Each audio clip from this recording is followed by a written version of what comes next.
पाकिस्तान की ग्रिड की generation capacity 45,000 megawatt है।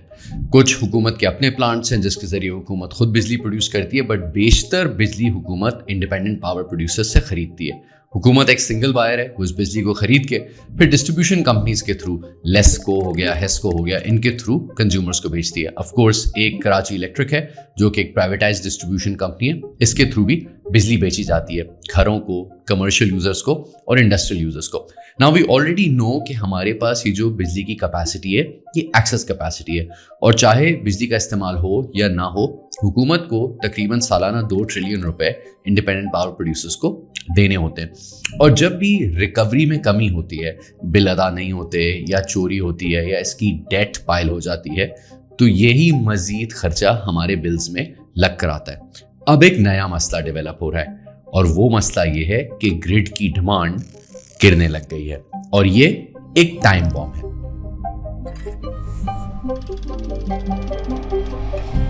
नेपरा के नंबर्स के मुताबिक 2022 में ग्रिड की पीक जनरेशन 1,54,000 गीगावाट आवर थी, जो गिरते गिरते 2024 तक 1,37,000 गीगावाट आवर के करीब आ गई, तकरीबन 11% का डिक्लाइन। अगर हम 2025 को इटसेल्फ ले लें तो जनवरी के अगस्त तक नंबर्स में हमने 88,000 गीगावाट आवर्स प्रोड्यूस किए, जो कि पिछले साल से कंपैरिजन में 5.8% कम है। लेस्को के एक सीनियर ऑफिशियल ने अपने एक पोस्ट में रिसेंटली बताया है कि 13 अक्टूबर 2024 को लेस्को का जो लोड है वो एक पर्टिकुलर आवर पे गिरकर 1825 मेगावाट पर आ गया था, which was a pretty sharp drop. लेकिन इस साल 12 अक्टूबर 2025 को जो मिनिमम रिकॉर्ड किया गया लोड वो 1200 मेगावाट का था, which means there is a sharp decline. Now this is not just happening in Lesco. These kind of declines are being recorded at all distribution companies. शाम को 6 से 11 बजे जब पीक टाइम होता है, जब सूरज नहीं बाहर निकला हुआ होता, तो उस वक्त ग्रिड की डिमांड बढ़ती है और एकदम पीक लोड आता है, बट अदरवाइज दिन के बाद ग्रिड की डिमांड गिरती चली जा रही है। नाउ इसकी क्या वजूहात हैं? इसकी 2 अहम वजूहात हैं। पहली वजह तो ये कि जनरली पाकिस्तान में डी इंडस्ट्रियलाइजेशन हो रही है ना। पाकिस्तान ब्यूरो ऑफ स्टैटिस्टिक्स जो क्वांटम इंडेक्स नंबर्स इशू करती है फॉर लार्ज स्केल मैन्युफैक्चरिंग, इसमें ये 83 प्रोडक्ट्स की मैन्युफैक्चरिंग को ट्रैक करते हैं। इस ट्रैकिंग के मुताबिक पिछले 2 साल में 46 प्रोडक्ट्स की प्रोडक्शन में कमी आ रही है, और अगर आप एवरेज ड्रॉप देखें अक्रॉस प्रोडक्ट्स तो हर साल तकरीबन 10.9% की इसमें कमी दिखी जा रही है। और पाकिस्तान की जो इलेक्ट्रिसिटी की डिमांड है वो प्राइमरीली हाउस यूजर्स और कमर्शियल यूजर्स डिटरमिन करते हैं। 50% बिजली घरों को और कमर्शियल यूजेज के लिए इस्तेमाल होती है। इंडस्ट्रियल यूजेज वैसे ही कम है, वो तकरीबन 26% की है ना। इस साल Q4 FY25 में यानी अप्रैल से जून के दौरान इंडस्ट्री की डिमांड में 6% की इंक्रीज देखी गई थी, पर उसकी वजह यह है कि इंडस्ट्रीज को हम बहुत अरसे से सस्ती गैस दे रहे थे ताकि वो अपने गैस से चलने वाले कैप्टिव पावर प्लांट्स खुद चला लें। लेकिन अब हुकूमत गैस को कंजर्व कर रही है और चाह रही है कि ग्रिड की तरफ इंडस्ट्री आए, तो वो गैस हमने उनसे वापस ली है। तो एक टेम्परेरी ब्लिप आया है 6% का, लेकिन इसी अरसे में जो डोमेस्टिक कंज्यूमर्स की और कमर्शियल डिमांड है वो 13% से गिर गई। तो पहला रीजन तो ये है कि डी इंडस्ट्रियलाइजेशन जनरली हो रही है और वहां से एक बिजली का जो कंजम्पशन है उसमें ड्रॉप देखा जा रहा है। But second reason and the absolute main reason, इसके पाकिस्तान में एक सोलर रेवोल्यूशन आ रहा है।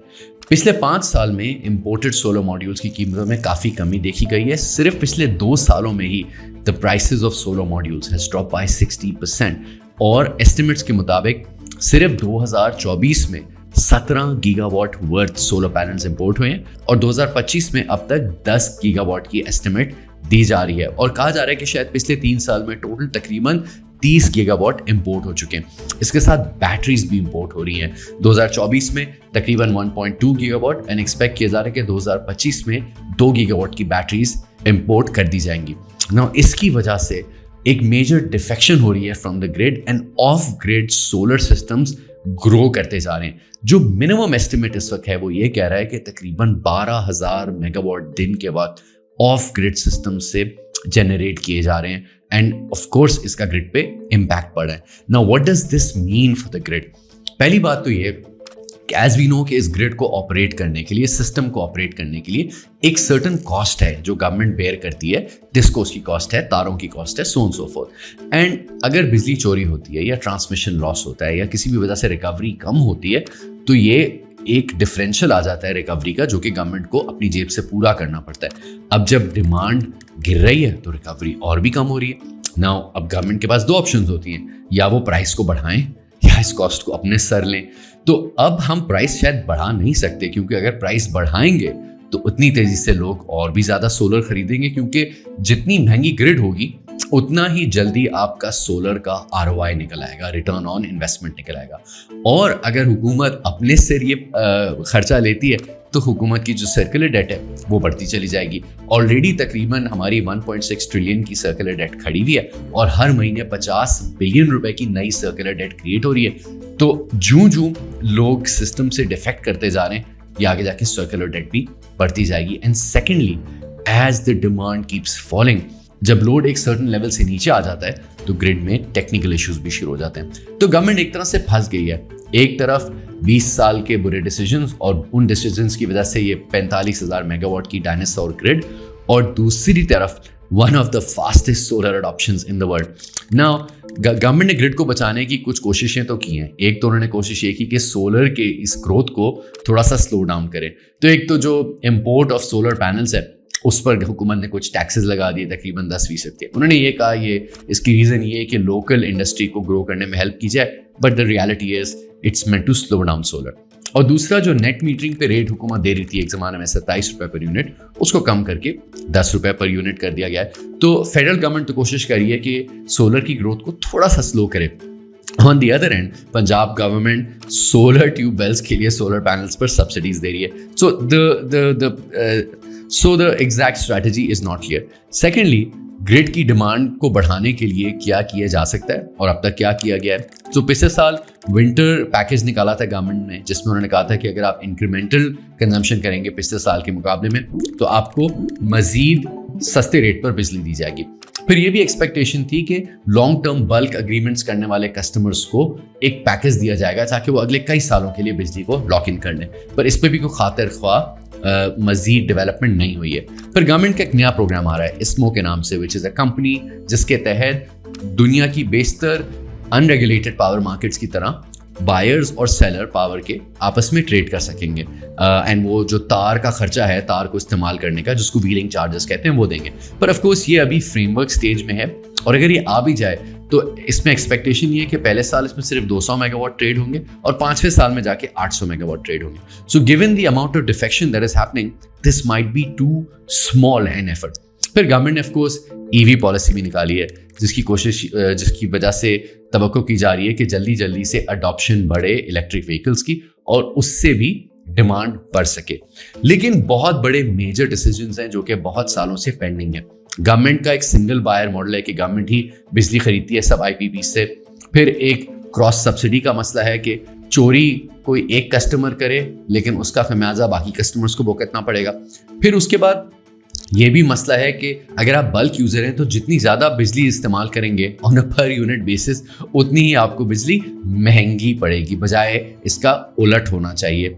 एंड ये तमाम बातें इस्लामाबाद में सबको मालूम है, और पाकिस्तान एंड काउंटिंग की जो एनर्जी सीरीज़ है जो मैं आपसे रिक्वेस्ट करूँगा ज़रूर देखें, उसमें हमने ऑलरेडी इन डिसीजंस को ब्रेक डाउन किया है। बट द ट्रूथ इज़ कि ग्रिड की डिमांड को जनरेट करने के लिए, ग्रिड की डिमांड को ग्रो करने के लिए जो पूरे पावर सेक्टर के रिफॉर्म्स के डिसीजंस करने हैं वो अनफॉर्चुनेटली बहुत स्लोली चल रहे हैं। और अब तो सर्दियां आ गई हैं, दिन छोटे हो गए हैं, और अभी जल्द पंजाब में स्मॉग भी आ जाएगी। तो अब अगले कुछ महीने तो सोलर की जो एफिशिएंसी है वो गिर जाएगी और सोलर की जनरेशन गिर जाएगी, लेकिन साथ ही जो एयर कंडीशनिंग वगैरह की डिमांड होती है वो भी ग्रिड से गिर जाएगी। लेकिन जब मार्च 2026 में बाहर आएगी, दोबारा सूरज चमकेगा और डे लाइट आवर्स में ऑफ ग्रिड सोलर जो है वो अपनी फुल एफिशिएंसी पे चल रहा होगा, तो इस ग्रिड का क्या अंजाम होगा। थैंक यू एंड खुदा हाफिज। जाते हुए एक सवाल, क्या आपने अपने घर पे या अपनी फैक्ट्री में सोलर लगा लिया है, एंड आपका एक्सपीरियंस अब तक क्या रहा है in terms of cost, in terms of efficiency, और क्या आप भी ग्रिड से डिफेक्ट कर रहे हैं? अपना जवाब हमें कमेंट्स में ज़रूर दीजिए, and please join our community by subscribing to Pakistan and counting.